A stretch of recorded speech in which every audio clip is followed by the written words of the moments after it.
Hello, in this video I want to show you how to hide your Instagram account. First you need to open the Instagram app on your phone. Then go to the profile tab. Here we have two ways to do it. First go to the three lines on the top right corner. And here click on the setting and privacy. Then scroll down and find the account privacy. Here I have the public account.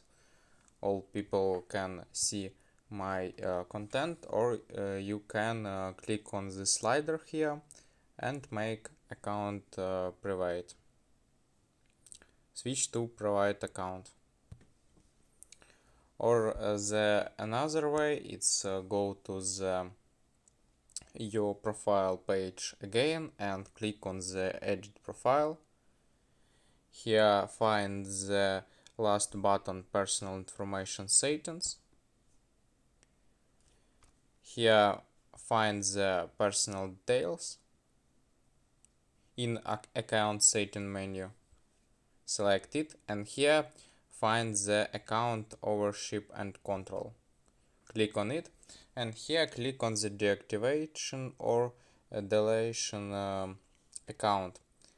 Select your account, and here you can set two variants. It's deactivate account or delete account. Set the first variant, set the check mark next to this option and click on the continue. And you hide your Instagram account. This is all for today. Goodbye.